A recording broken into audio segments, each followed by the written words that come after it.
Hey everyone, my name is Chelsea, and welcome to Handcuff Status Podcast. On today's episode, we will be discussing self-defense, what it means, and the various forms of injustice from our criminal justice system. We have an exclusive interview with James Hamilton, who's currently serving 69 and a half years in prison. He'll be sharing his experience and his story with us, so let's get right into it.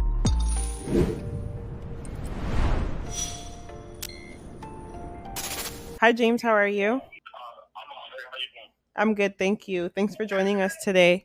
Before we begin, can you give us a brief background of yourself? My name's James Hamilton. I'm 32 years old. From Houston, Texas.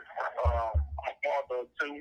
I produce. I also write music, publish, and distribute. When I was 28 years old, I was wrongfully convicted of murder after defending myself by a prize jury in Rosenberg, Texas.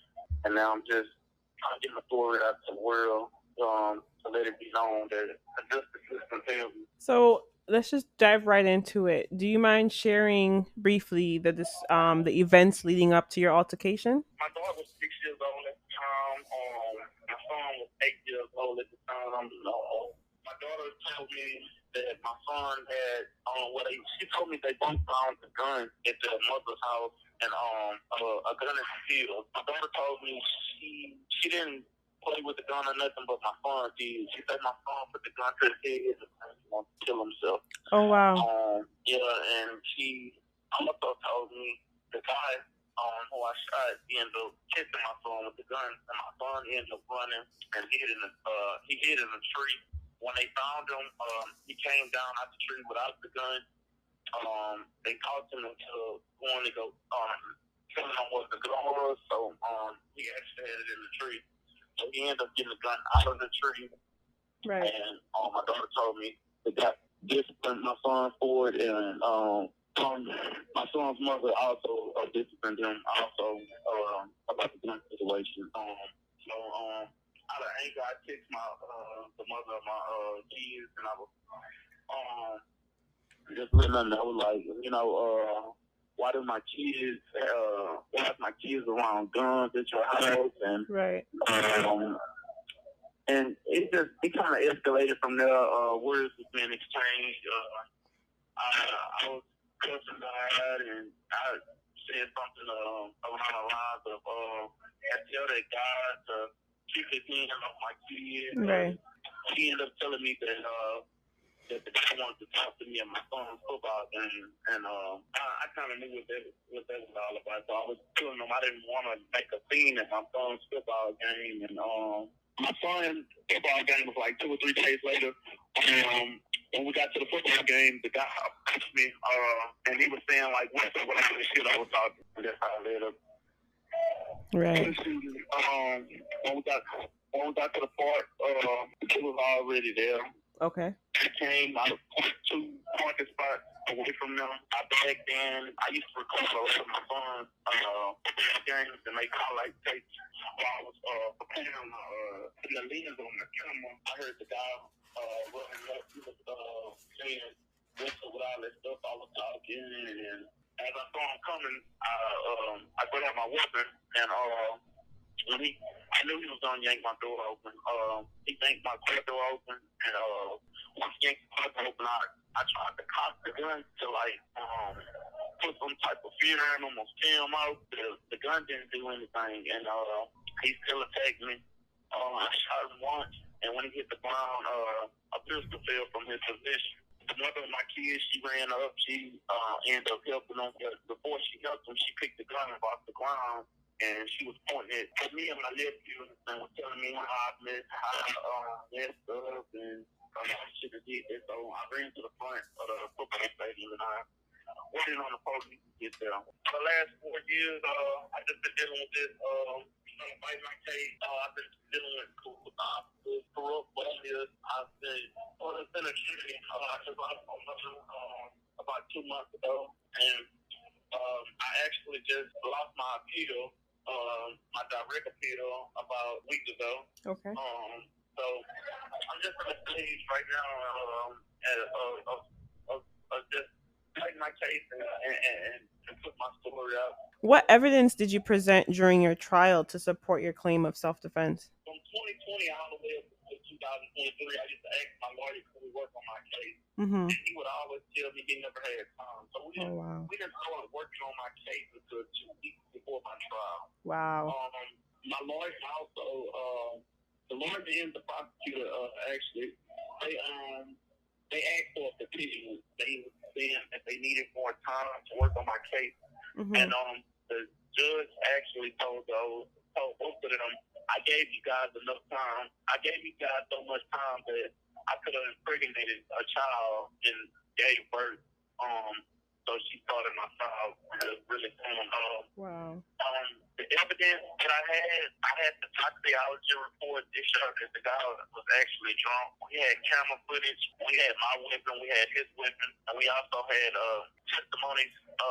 My son, my nephew, the referee of the game, a lady named Joe Rodriguez, the mother of my kids, and the rest was like police officers and forensic doctors and stuff like that. Right. So do you think that you had a jury trial, correct? I had a jury trial. Do you think the jury was fair? Or biased, just based off of obviously the way they were? I would most definitely say they were biased. It's crazy.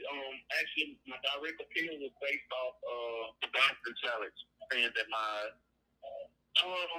the minority, Black, African American, and Hispanics were struck during the jury selection.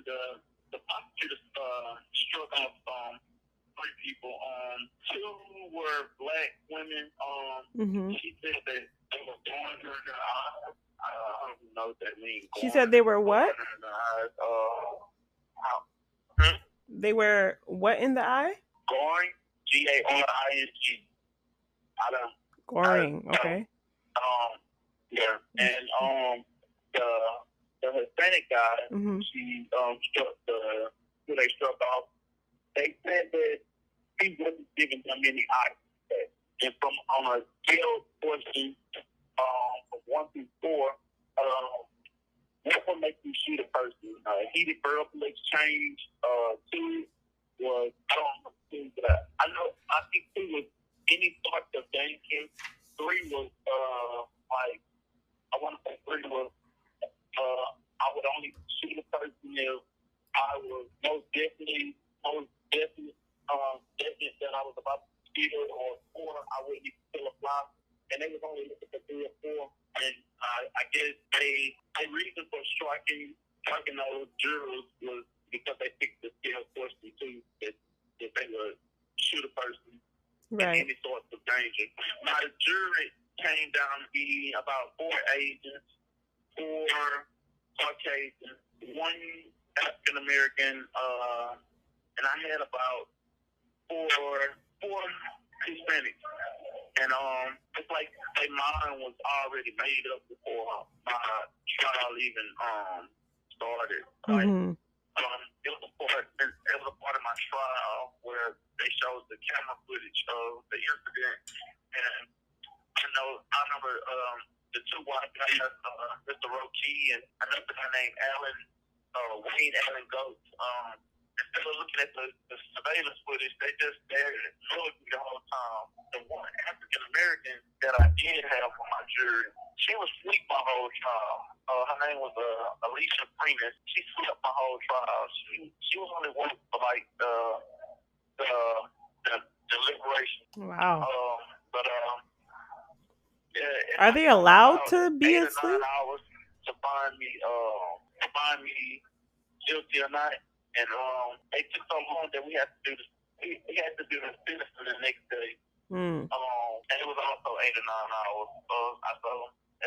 I really felt that was biased. The spokesman for the jury, Wade Allen Goats, he actually during deliberation, he asked the judge, if how much was to pay a fine, who would the money go to? I remember I just had thoughts like, okay, they're going to give me a low sentence and give me a fine. Right. But they end up giving me a high sentence with a $10,000 fine, though. Wow. And Did they say the reason for such a high sentence? What was the reason for? Lawyer asked at the end, "How did you guys find him guilty?" And I remember one lady saying he had enough time to drive off. Wow. That was her response. Basically, but they're not in the situation. I get when you're not in the situation, you can say pretty much anything, but being in the situation is completely different. So how is that verdict that verdict that you received, 69 years, how has that changed or how's that impacted your view on the justice system? I never really witnessed racism before.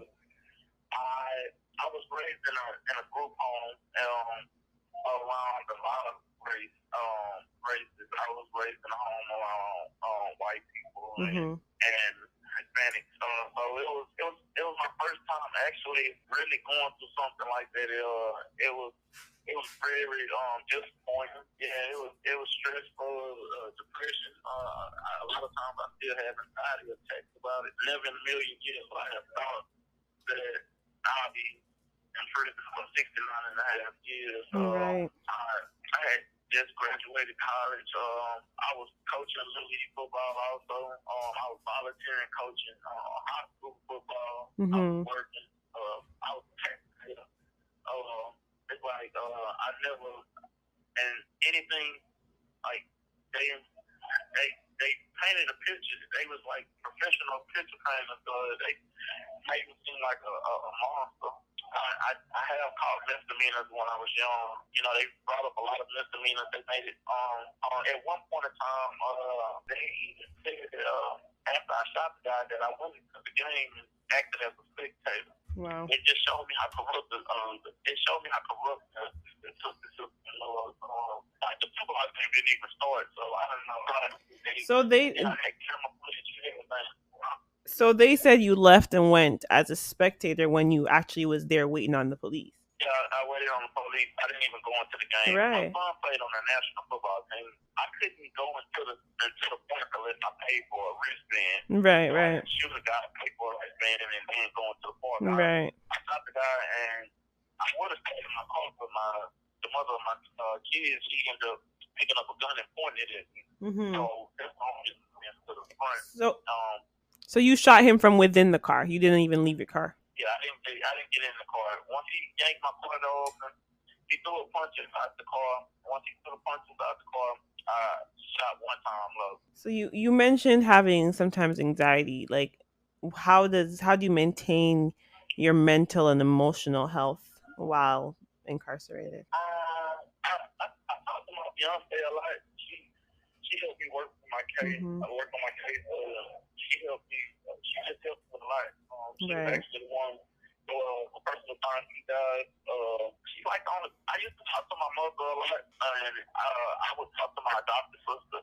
But my mother ended up getting stage 4 cancer in February. She died 2 months later in April. I'm so sorry to hear that. My adopted sister, she kind of abandoned me in here. So the only thing that really keeps me sane is I work out and I talk to my fiance. Nice. That's my thing. I really just have to keep my mind off of everything. Are there any healthcare services available to you in prison? They have like counselors and stuff like that, and life coaches and field ministers, but it's nothing like that in prison. Well, I'm not taking prison. I honestly don't think it would work any, but I'm actually in a life changes program right now. Okay. So, what's this program like? It's a Christian program where we just go and we do like Bible studies and stuff like that. And that's nice. A lot of people come who were ex-convicts. They just come speak with us and right. We all just share our stories. I know that you're trying to get your story across. What challenges have you faced so far trying to get it, to like a wider audience? In 2020, I put my first video on World Star Hip Hop. I bonded out for about 3 years, so I was doing podcasts here and there, and I would do documentaries and things like that. Right. I tried to make a GoFundMe account to help me out with like lawyer fees and things like that. Right. they actually canceled the GoFundMe. They said they wouldn't support that. I reached out to a couple Wow. black activists. Majority of them want money to help me out with my case. It kind of hurted me like, man, everything it just costs money. You know, I've been noticing that it costs a fee to get my story out there. What I do now is I reach out to a lot of actors. Right. I reach out to a lot of podcasters and journalists and just people of this nature, just trying to see if I can get the blessing of being on their platforms. I'm glad that social media exists around this time. It gives me a way to get on certain platforms, without a budget. I reach out to a lot of people, and most people who want to help, they claim they'll help me, but everybody want to be paid, and I understand it. So it's kind of been my biggest obstacle right now. Just coming up with a budget for lawyers and to pay activists and to pay people just to get my story out there. It's really hard to come up with a income from prison. Right. Especially since my mother has passed. What do you hope, by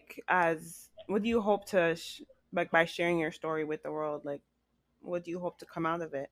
Besides, obviously, hopefully, your conviction being overturned. With get my story across the world, I saw a lot of most people who the penitentiary. I would say about 35% of the people in the penitentiary are innocent. So there's a lot of people who just they don't have the resources or anything to get out there and to put their story out there. And so I want to be on these different platforms. I watched the documentary of the Centoya Long. Her last name is Long because she got married, but her name is Centoya Brown. She exhausted all her remedies on her appeal, and once she did her documentary and put it on PBS, the governor actually released her on I think it's called clemency. So I know publicity is a big thing now in this day of age. So I just want publicity. There's a lot of people who just. I remember one time during my trial, just when I was doing podcasts, talking about my case, the prosecutor asked the judge could she punish me from posting on Instagram and YouTube. And I felt like they deprived me of my amendment. I felt like I should be able to have some freedom of speech. When I was in trial, once they were seeing people would tune in to what was going on, they actually told me to stop posting about the case. Wow. I just really want to. I don't want to be silent, and that's what I. And once they have you down here in prison, that's basically what you need. They want you to fight with absolutely nothing. You don't have nothing while you're down here. So, and all I have is different platforms. So that's why I just want to get on there and I feel that way. Once I get the publicity, it would just open the eyes on my case. I maybe catch the eye of a great self-defense lawyer, a journalist. Right. Alex actually told me that he knows about my case, but he also was like, his team wouldn't work on my case without the budget. So, it's just I just want to keep reaching out to people. It don't matter. I understand that I have to pay for certain things. So, it's not a big deal. I just want to be able to keep reaching the eyes and maybe I can reach the way out. And is there anything else about your case that you think is important just for people to understand, especially as you're trying to get it across? Like, what is the main thing that you're trying to get people to really understand from what happened in your case? Yeah, we had some text messages in my phone when I because the mother of my kids, her brother actually tried to calm the situation down, and I also let him know like I'm not gonna say nothing to the mother of my kids or her husband that in my son's football game, and I was basically letting them know like if the guy approached me, Mm-hmm. and in a attacking way that I'm gonna defend myself. And the investigators, they claimed they couldn't get into 3 phones. They could only see the screenshots from the mother of my kid's phone. Okay. So that was one corrupt part right there. For 2 years, we asked for the surveillance footage. The state told us that they didn't have any surveillance footage. It was like one camera that was about 100 yards away. Right. That camera, they let it play all the way through, but it was like a truck blocking.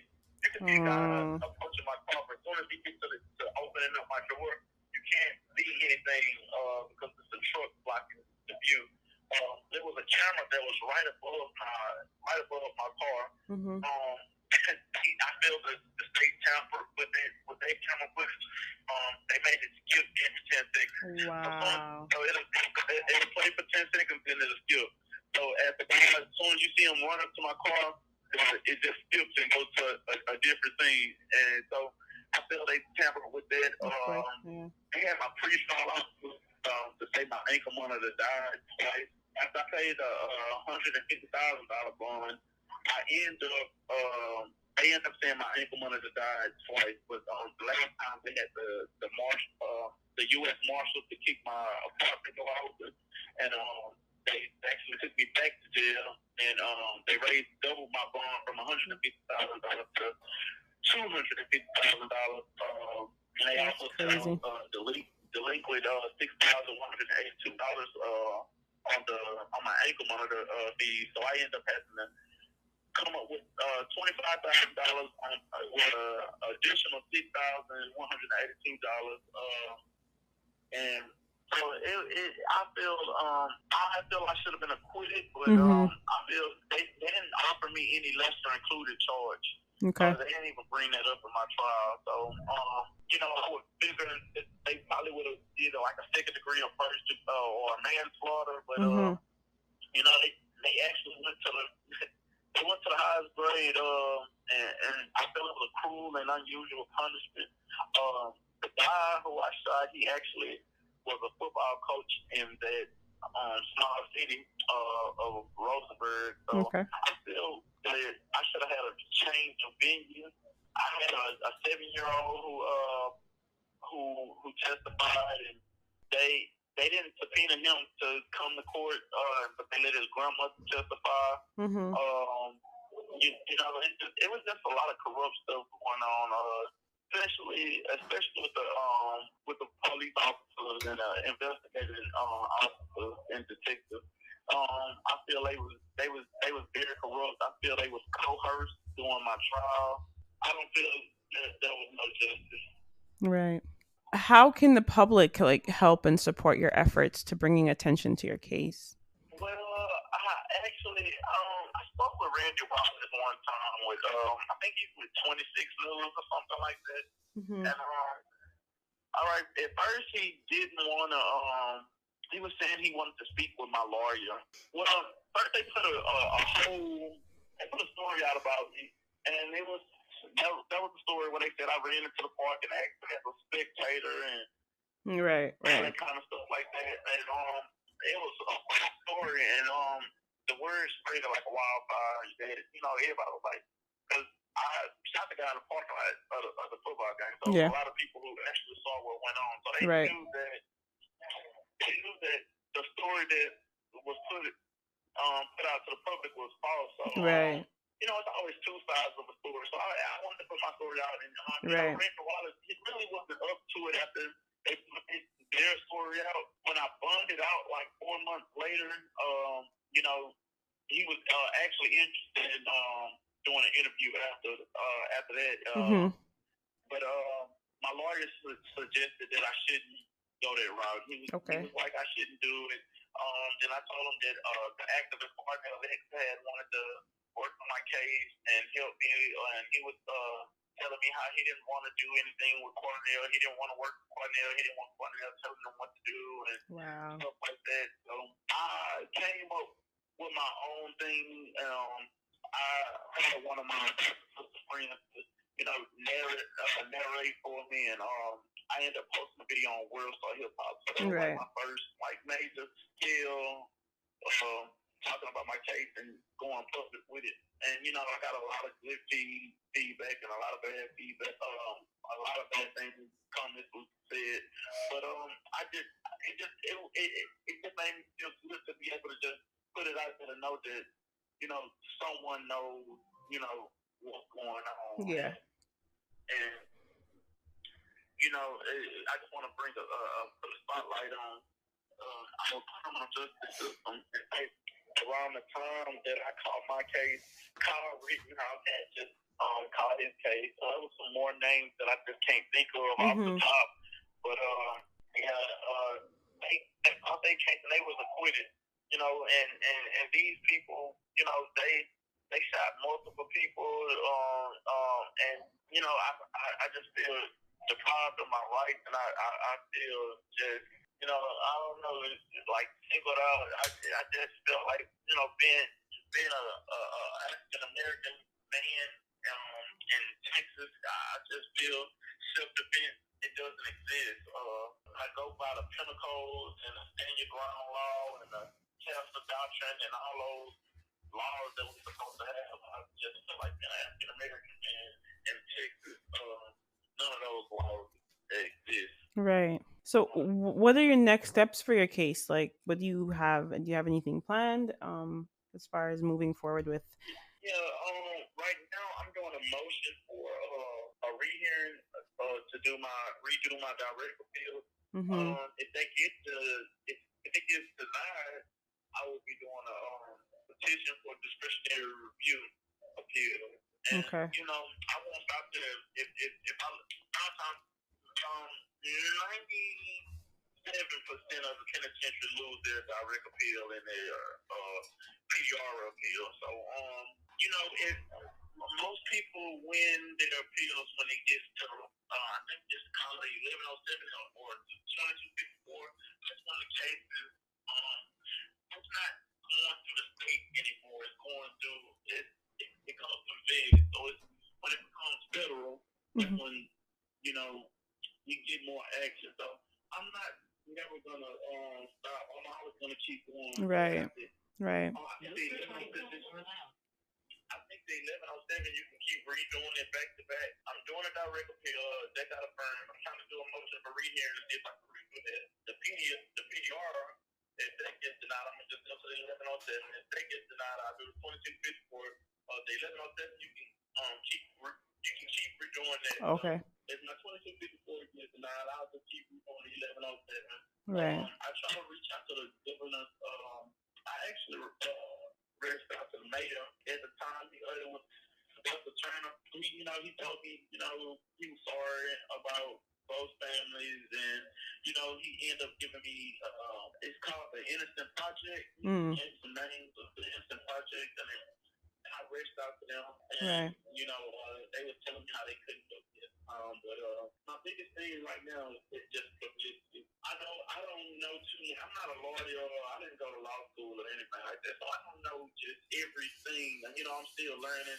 We have a lot of writ writers in prison, so I'm still learning, and I'm learning different remedies and stuff like that. But, I know if I get publicity, I'll get to be in the eye of the right person. The right person would. I feel the right person will pick up my case. The right person will help me. Right. Will give me great suggestions and things of that matter. So how does one reach out to you? Like, one of our viewers sees this and is interested in contacting you, and how would they do that? If they want to reach out to me, they can reach out to me from the Free James Hamilton page, or they can reach out to me from my artist page, 133 they can reach out to me through emails. It's the free James Hamilton at yahoo.com. They can write me. I'm at the Win Unit in Huntsville, Texas. It's a lot of ways. I think my fiance have her number on our pages, so you can reach out to her also. Right. But it's ways through email. I don't know what you can write. So before we close, is there one last thing that you want to share with us? I just want to thank you guys for giving me the opportunity to put my story on you guys' platform. It's much needed. This is exactly what I'm looking for. Right. And I think someone can give me great suggestions or point their finger and lead me in the right direction or anything from you guys following. So I just want to thank you guys. So we would like to thank James Hamilton for sharing his story with us today. For all those incarcerated, remember, freedom is a must. Free all the lifers and shout out Private Spaceship. Thank you all for watching, and don't forget to subscribe and follow at Handcuff Status Inc. on all major platforms. If you have any questions or suggestions, send it to us, and never forget our mission, breaking the chains of injustice. Take care until our next episode.